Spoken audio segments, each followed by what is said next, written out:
Yesterday, Sayadaw spoke about how in one step one can observe this as three parts: lifting, moving, and placing.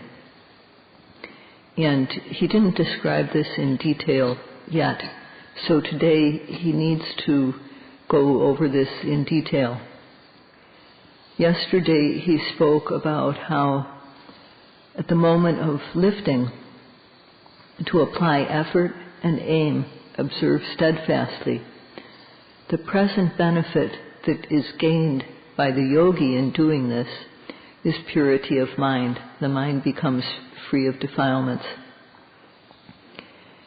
So at the time when one is able to apply ardent effort and accurate aim so that the observation is steadfast, then the mind is free of faults. And this is the first benefit gained. This purity of mind is because virya doesn't give laziness as well as the other kilesas, other unwholesome dhammas, a chance to arise. It takes their place. And accurate aim, when the mind meets the object head on, this aiming factor is the direct opposite of sloth and torpor, or tina mida. So these two factors, first of all, what is able to get the upper hand over laziness, and secondly, the factor which is the direct opposite of sloth and torpor. When these factors are there, that means that laziness doesn't have a chance to arise. And because of aiming, sloth and torpor also doesn't have a chance to arise. Because of the presence of ardent effort and the opposite of sloth and torpor, which is aiming, accurate aim, which is a jhanic factor. So this type of practice is what is indicated by the slogan or saying that in the moment of lifting, apply effort, aim, observe steadfastly. At the moment of rising, apply effort, accurate aim, observe steadfastly. At the moment of falling, apply effort, accurate aim, and observe steadfastly. In walking, we observe at the moment of lifting, applying effort, aiming, and steadfast observation.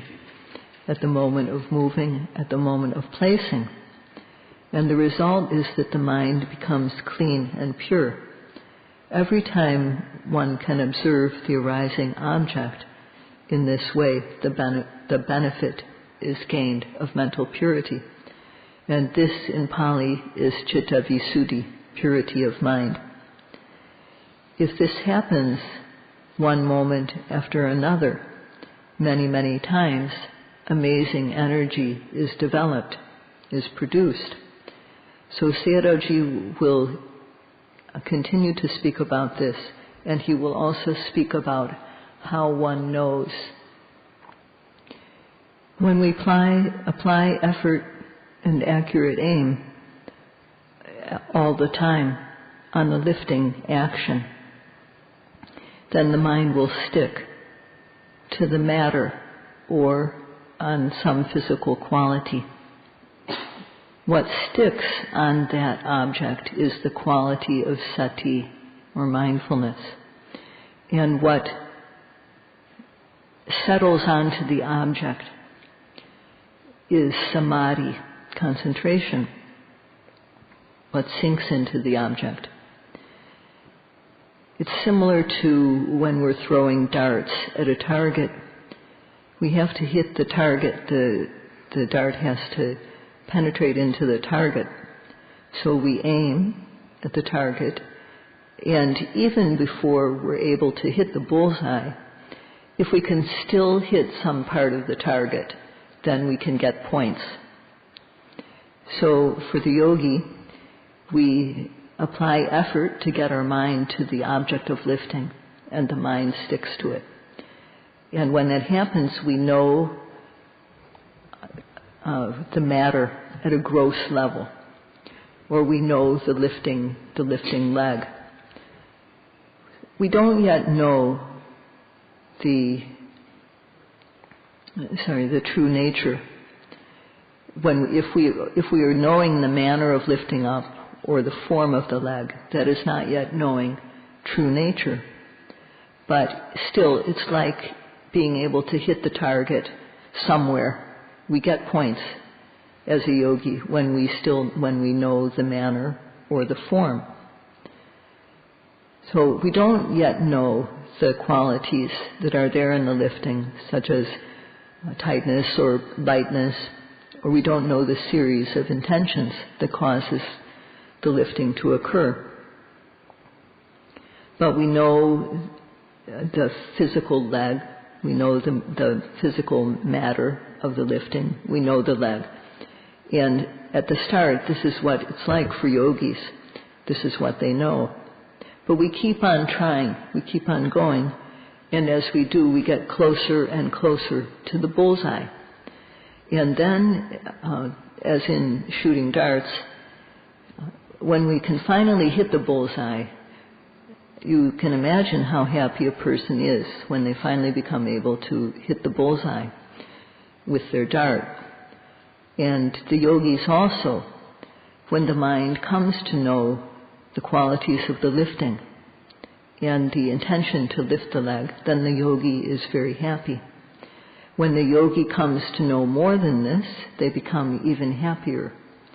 And when the yogi sees the fast arising and passing away of mind and matter, the yogi becomes very happy and experiences a pleasure that is far greater than that of sense pleasures. So, if one,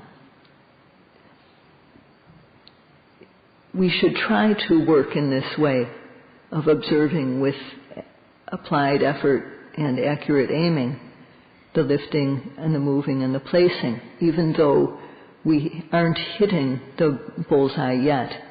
We should try to keep on applying aim and effort. And if we work carefully in this way, within 1 week, take this 1 week now and work carefully, and you will see special things. Or take 2 weeks to work carefully, because you can surely see what has been just described develop. But if in 2 weeks you don't experience this, then it shows that the yogi is not working respectfully, carefully, and with continuity.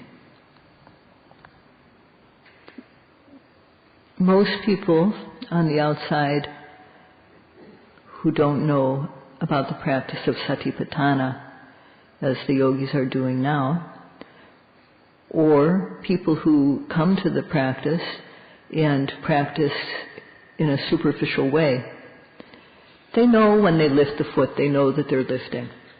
They know that they're moving. They know that they're placing. But this type of knowing is no different from what dogs or coyotes or other animals know. These animals know that they are going, that they are walking. And this is said in the text. The type of knowing that people have when they either don't know about satipatthana practice or they do it superficially, the way they know that they are walking. This type of knowing cannot eliminate the belief in self. And it also cannot dispel the belief that there's a soul inside of us, that when we die, although our body dies, this soul is still there and it doesn't die. That's another type of belief. And this type of knowing also does not amount to meditation or satipatthana practice. And the reason why is because this type of knowing is no different from what animals know. When the yogi observes the lifting with respect and meticulous care, sakasakuriya, satisakuriya in Pali, when they do this without a break, then they're able to see the series of intentions involved. They're able to see the true nature that is involved in that moment. The matter involved, the series of intentions involved. They're able to see that, for example, it's as though the foot is being pushed up, as though there's pushing up from below. So they know the stiff and tense air element, stiffness and tension, or they know the lightness. So what is that? That is the lifting, that is matter. And they also know the mind that is knowing this. So if you subtract both the mind and the matter that is involved in lifting, there's nothing else in the moment of lifting, just mind and matter, the intention to lift and the lifting. So immediately when one sees this, the view that there's a self in there, a being, is eliminated because of what one sees. And seeing like this, knowing in this way, amounts to meditation. It is pure and clean. What is happening here is that effort is applied to observe the object, and there's accurate aim, and sati sticks to the object. And, sorry, I don't know how to say this, so I know I read it, but please excuse me a minute. So this amounts to meditation because the previous, the observation is, we are doing, kamatana literally it means the foundation for work. And when we observe the lifting and effort, aiming, mindfulness are present, collected on the object, then these factors are like the work that we do. And so knowing in this way amounts to kamatana or meditation. When the mind observes steadfastly like this, also there's sati involved. Sati is sticking to the object, and samadhi also occurs. So in this way, the object is the basis for our awareness, and that is satipatthana. So as soon as the lifting arises, one observes steadfastly, sati sticks to the object, and the mind is collected upon the object. And at that moment we know either the series of lifting up, we know the qualities involved in the lifting, or we know the series of intentions, or we know, so we know in this way. Because one observes at the moment of lifting, one sees that there's stiffness and the foot goes up. And there's a series of intentions involved.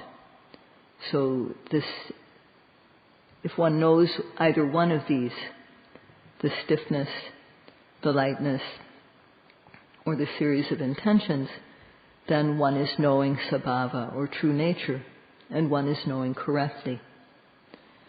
When there is knowing what is correct, this dispels knowing in the wrong way, knowing wrongly.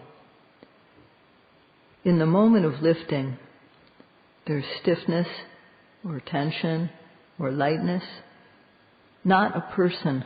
This is just matter. Not a person, not a being, not a self or a soul.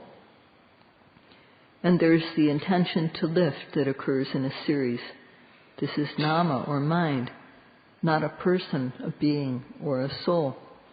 And in this way, both the view that there's a self as well as a soul, something that continues to exist after death, both when one knows the intention or the matter involved in lifting, when this knowledge arises, these views of self or soul are eliminated. When we look at what is not there and attach to it, then beliefs arise. But when we see what is really there, then a wrong belief has no chance to arise. It's eliminated or removed.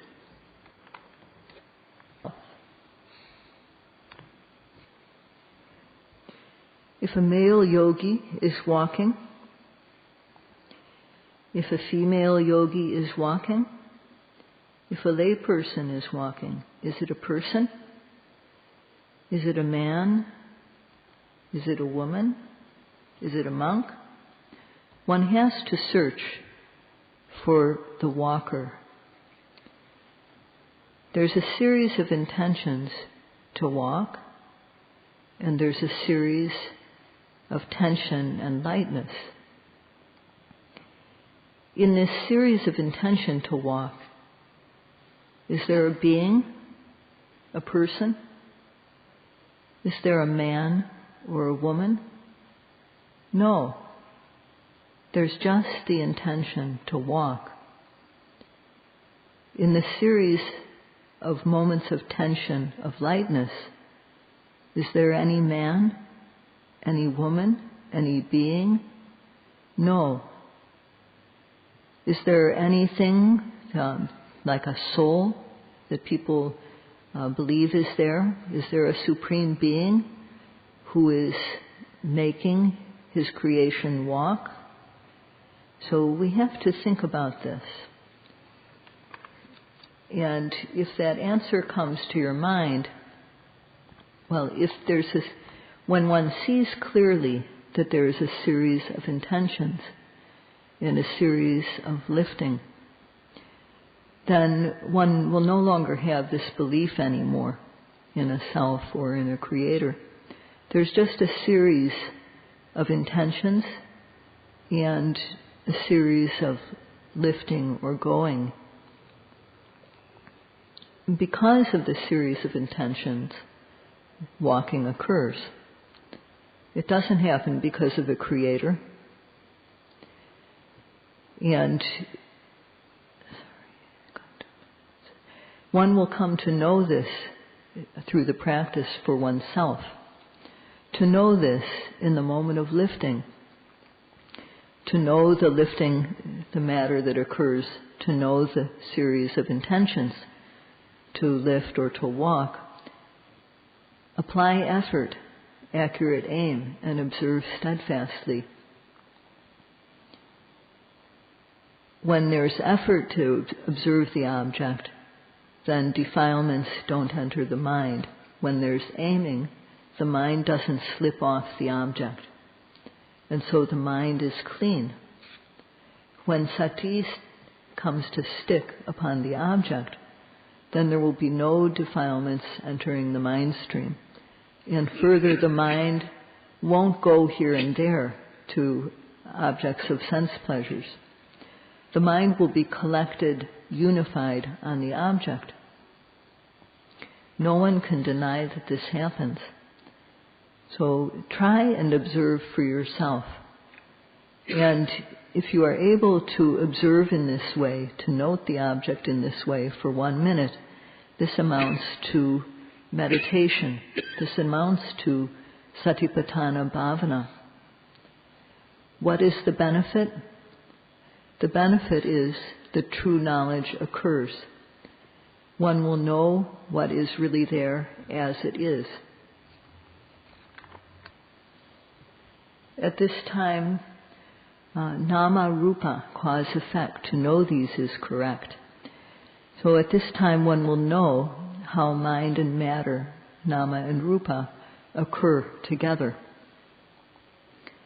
This is not known because of having heard it from a teacher, having studied it in a book, having read about it, and it's also not known simply by thinking about it, analyzing it. It's due to having done the work of applying effort as soon as an object arises, to aim and make effort and firmly observe. So when the yogis do this work, then they come to know. So one has to do the work of observing the object when it arises with aim and effort to make steadfast observation. And the knowledge that arises is personal knowledge. This is your own knowledge. When one's observation is consecutive, occurring one after another, the present benefit that is gained is purity of mind. The mind becomes clean.